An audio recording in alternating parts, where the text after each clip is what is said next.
समंदर के बॉटम पर इंटरनेट केबल को अगर शार्क काट ले तो उसको ठीक कैसे किया जाता है। सबसे बढ़कर ये पता कैसे चलता है कि हजारों मील के समंदर में केबल कहां से टूटी है।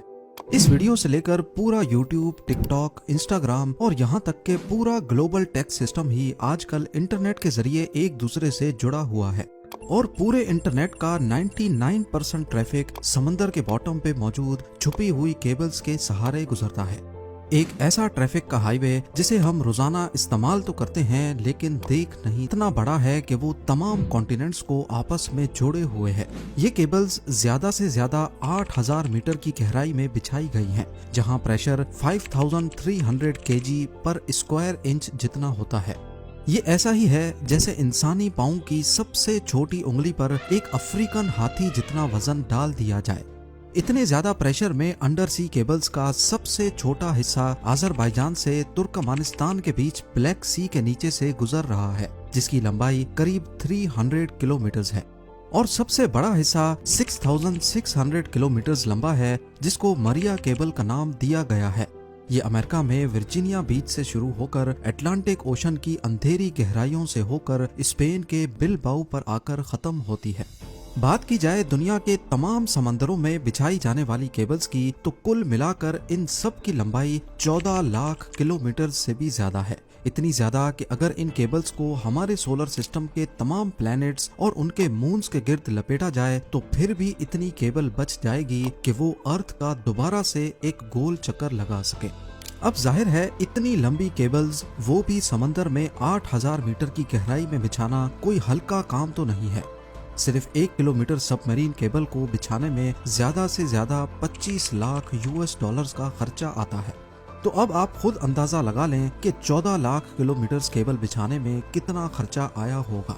पर आखिर इतना सब कुछ करने की जरूरत ही क्या थी, जब आज के दौर में यही काम सैटेलाइट्स की मदद लेकर पूरी दुनिया को वायरलेसली आपस में कनेक्ट रखा जा सकता है। असल में देखा जाए तो पूरी दुनिया में 493 सबमरीन केबल्स मौजूद हैं। हर एक केबल 4000 टेराबिट्स का डाटा झेल सकती है, वो भी सिर्फ 1 सेकंड में। इसको यूं समझ लें कि सिर्फ एक केबल पर 8 करोड़ लोग 4K मूवी एक साथ स्ट्रीम कर सकते हैं और ऐसी 493 केबल्स हैं। इसके बरक्स यही काम अगर सैटेलाइट करेगी तो एक सैटेलाइट पर वही 4K मूवी सिर्फ 24,000 लोग एक साथ देख पाएंगे। अब लोगों की डिमांड्स पूरी करने के लिए होगा ये कि ज्यादा से ज्यादा सैटेलाइट्स इंस्टॉल करनी पड़ेंगी, जिसमें खर्चा भी ज्यादा होगा और मेंटेनेंस भी। सबमरीन केबल के मुकाबले में सैटेलाइट की मेंटेनेंस ज्यादा कॉस्टली भी है और मुश्किल भी, और अगर किसी वजह से सैटेलाइट में मेजर फॉल्ट आ जाए तो उसको रिप्लेस करने में 40 करोड़ US का खर्चा बर्दाश्त करना होगा। यही वजह है कि लाखों किलोमीटर की केबल समंदर के नीचे बिछाना सैटेलाइट या वायरलेस कनेक्टिविटी से ज्यादा आसान है। इस अंडर सी हाईवे में हर वक्त करोड़ों गीगाबाइट्स का डाटा ट्रेवल कर रहा है। इसका मतलब है कि ये हाईवे भी काफी चौड़ा होगा, यानी ये केबल्स एक आम घरेलू फाइबर ऑप्टिक केबल से ज्यादा मोटी होगी। पर ऐसा नहीं है। देखने में ये येलो और ब्लैक केबल एक होज पाइप जितनी मोटी है, लेकिन असल में इसके बीच से गुजरने वाली फाइबर ऑप्टिक केबल बाल जितनी पतली है। तो अब सवाल उठता है कि इतनी पतली तार के बीच से इतना ज्यादा डाटा कैसे भेजा जाता है। इस बाल जितनी वायर को फाइबर ऑप्टिक का कोर कहा जाता है, जो कि गिलास या फिर प्लास्टिक से बना होता है। इसके बीच से लाइट गुजरती है जो डाटा को छोटे छोटे पैकेट्स में लेकर ट्रेवल करती है। सबसे पहले कंप्यूटर में मौजूद डाटा को इलेक्ट्रिकल सिग्नल से लाइट सिग्नल में एक ट्रांसमीटर की मदद से कन्वर्ट किया जाता है। ट्रांसमीटर ये काम लेजर लाइट या फिर LED के जरिए करता है। ये लाइट सिग्नल पल्स की सूरत में ट्रांसमिट या भेजा जाता है, जिसके सिर्फ 2 ही पार्ट्स होते हैं, वंस और जीरोस। लाइट पल्स 1 को जाहिर करता है और जब कोई पल्स नहीं होता तो वो 0 को जाहिर करता है। इन पल्सेस को एक जगह से दूसरी जगह लेकर जाना कोर का काम होता है, जिसके बीच लाइट ट्रेवल करती है। इस कोर के बाहर एक लेयर होती है जिसको क्लैडिंग कहते हैं, और ये लेयर लाइट को कोर से बाहर निकलने से रोकती है। अगर लाइट कोर से बाहर निकलने की कोशिश भी करेगी तो क्लैडिंग उसको वापस कोर के अंदर ही बाउंस बैक करवाता है। इस प्रोसेस को टोटल इंटरनल रिफ्लेक्शन कहा जाता है। अब ज्यादा फासले पर ये लाइट सिग्नल वीक हो जाता है, जिसके लिए हर 100 किलोमीटर के बाद एक रिपीटर लगाया जाता है जो लाइट सिग्नल को बूस्ट कर देता है। इसी पार्ट को पूरा करने के लिए कोर और क्लैडिंग के ऊपर कॉपर की एक लेयर चढ़ाई जाती है, जिसमें 10,000 वोल्ट्स का डीसी करंट भेजा जाता है। क्योंकि ओशन के बीच कोई पावर सोर्स तो होता नहीं, इसीलिए इन एम्पलीफायर्स को पावर देने के लिए कॉपर लेयर से गुजरने वाला करंट काम में लाया जाता है। फाइबर ऑप्टिक केबल एक से ज्यादा सिग्नल्स भी एक साथ ट्रांसमिट करने की सलाहियत रखती हैं। इस टेक्निक को वेवलेंथ डिवीजन मल्टीप्लेक्सिंग यानी WDM कहा जाता है। मुख्तलिफ कलर्स की लाइट को एक साथ फाइबर ऑप्टिक से गुजारा जाता है और हर एक कलर की लाइट में अलग अलग डाटा पैकेट्स होते हैं। जैसा कि आप जानते हैं कि speed of light 1079 million kilometres per hour होती है, यानी ये डाटा एक जगह से दूसरी जगह स्पीड ऑफ लाइट से पलक झपकते ही पहुंच जाता है। हजारों किलोमीटर दूर पहुंचने पर यह डाटा फोटो डायोड या फोटो डिटेक्टर की मदद से दोबारा इलेक्ट्रिकल सिग्नल में कन्वर्ट होता है और फिर कंप्यूटर या मोबाइल डिवाइस उसे दोबारा रिकंस्ट्रक्ट करके ग्राफिक्स या फिर किसी भी फॉर्म में ले आती है। कोर, क्लैडिंग और कॉपर लेयर के अलावा सबमरीन केबल के मोटे होने की वजह इसके ऊपर मौजूद 7 और लेयर्स भी हैं, जिनका काम केबल को पानी के एक्सट्रीम प्रेशर से बचाना होता है। लेकिन इसके बावजूद भी ये केबल अर्थक्वेक्स, शार्क अटैक्स और समंदर के अंदर ही वोल्केनिक एरप्शन से डैमेज हो जाती हैं। लेकिन सबमरीन केबल के डैमेज होने की सबसे बड़ी वजह फिशिंग होती है। कुछ वेसल्स समंदर के बॉटम पे रहने वाली मछलियों का शिकार इस ट्रॉल डोर से करते हैं, जिसके साथ एक रस्सी लगी होती है जो सीधा वेसल से कनेक्टेड होती है। इस ट्रॉल डोर को बॉटम तक भेजकर इसे ओशन फ्लोर पे घसीटा जाता है और फिर मछलियां इसमें फंसती चली जाती हैं।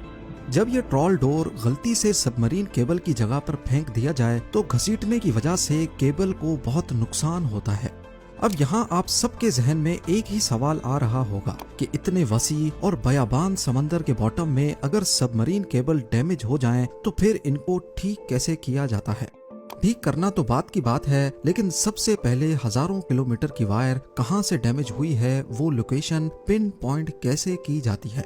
आपको यहाँ बताते चलें कि आजकल की मॉडर्न सबमरीन केबल्स 1 इंच मोटी होती हैं और 1 किलोमीटर वायर का वजन करीब 1400 kg होता है, यानी एक सेडान गाड़ी जितना। समंदर में इंस्टॉलेशन के लिए ऐसी हजारों किलोमीटर वायर वन पीस में समंदर के बॉटम पे स्पेशल शिप्स की मदद से इंस्टॉल की जाती हैं। पूरी रिसर्च के बाद जब एक खास एरिया चुना जाता है तो वायर के बड़े बड़े रोल्स शिप में लादकर उस लोकेशन पर लाए जाते हैं और एक स्पेशल रोबोटिक मशीन जो समंदर के फ्लोर पे चलने की सलाहियत रखती है, उसको इस्तेमाल करके 1 मीटर तक फ्लोर खोदा जाता है और साथ साथ उसमें केबल बिछाई जाती है। ये काफी आहिस्ता चलने वाला काम होता है, जिसे बड़ी एहतियात से करना बहुत जरूरी है। एक अंदाजे के मुताबिक यूएस और यूरोप के बीच बिछाई जाने वाली 6600 किलोमीटर की वायर को इंस्टॉल करने में करीब 2 साल का वक्त लगा था।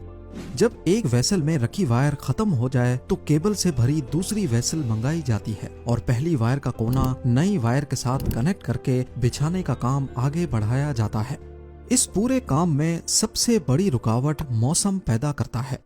अटलांटिक ओशन में साल के 365 दिन तेज हवाओं का सिलसिला मौजूद होता है और ये हवाएं कब समंदरी तूफान की शक्ल इख्तियार कर लें, इनको कोई भी नहीं रोक सकता। इसके अलावा अटलांटिक ओशन में अक्सर औकात कैटेगरी 1 का हरिकेन मौजूद होता है। इस वक्त भी जब मैं वीडियो के लिए रिसर्च कर रहा हूँ तो अटलांटिक ओशन में कैटेगरी 1 का हरिकेन मौजूद है, जो फोरकास्ट के हिसाब से 23 अगस्त को आयरलैंड के साहिल पे पहुंचेगा। हरिकेन्स या तेज तूफान की वजह से कई दिन तक इंस्टॉलेशन का काम वहीं पॉज कर दिया जाता है जब तक मौसम क्लियर ना हो। अब जब इंस्टॉलेशन का काम ही इतना मुश्किल है तो सोचें रिपेयर का काम कितना मुश्किल होगा। सबमरीन केबल के दोनों एंड पॉइंट्स पर डाटा सेंटर्स होते हैं जो केबल की एक्टिविटी को 24/7 मॉनिटर करते हैं। जैसे ही दोनों का कनेक्शन टूट जाता है तो इसका एक ही मतलब है कि समंदर के बीच केबल टूट गई है। हजारों किलोमीटर की वायर एग्जैक्टली कहां से डैमेज हुई है ये पता लगाने के लिए एक खास डिवाइस यूज होती है जिसे ऑप्टिकल टाइम डोमेन रिफ्लेक्टोमीटर कहा जाता है। ये डिवाइस दोनों एंड से एक लाइट पल्स भेजती है और क्योंकि केबल टूटी हुई है तो वो लाइट पल्स बाउंस करके वापस आ जाती है। वापस आने वाला पल्स कितनी देर में वापस आया और सिग्नल की मजबूती कितनी बची है, इससे अंदाजा लगाया जाता है कि एग्जैक्टली कितने किलोमीटर्स के बाद केबल में डैमेज है। यही प्रोसेस दोनों एंड से किया जाता है और वेरीफाई किया जाता है कि दोनों की लोकेशन एक ही है कि नहीं। अब दोनों एंड से डीसी सप्लाई यानी केबल में छोड़ा गया करंट बंद किया जाता है और उस लोकेशन पर आरओवीज को समंदर के बॉटम पर भेजा जाता है। आरओवीज की मदद से पहले फिजिकली केबल का मुआयना किया जाता है और फिर केबल को बाहर निकालकर ऊपर मौजूद वेसल तक लाया जाता है। केबल का वो हिस्सा जो डैमेज हो गया हो वो काट कर उसमें दूसरा पीस लगाया जाता है। फाइबर ऑप्टिक का कोर क्योंकि ग्लास का बना होता है, इसीलिए ये काम काफी एहतियात से करना होता है ताकि एक गिलास दूसरे के साथ वैसे ही जुड़ जाए जैसे वन पीस में था। इस प्रोसेस को स्प्लाइसिंग कहा जाता है। अगर केबल कम पड़ रही हो या समंदर का बॉटम काफी ज्यादा नीचे हो तो पहले एक हिस्से को ऊपर उठाया जाता है, उसमें दूसरी एक्स्ट्रा वायर जोड़कर दोबारा नीचे बिछा दिया जाता है। फिर यही प्रोसेस टूटी हुई वायर के दूसरे एंड पे भी किया जाता है। सबमरीन फाइबर ऑप्टिक केबल के फायदे, ये काम कैसे करती है, इंस्टॉलेशन और रिपेयर के बारे में शायद आपके कई सवालों का जवाब मिल चुका होगा। उम्मीद है जेम टीवी की ये वीडियो भी आप लोग भरपूर लाइक और शेयर करेंगे। आप लोगों के प्यार भरे कमेंट्स का बेहद शुक्रिया। मिलते हैं अगली शानदार वीडियो में।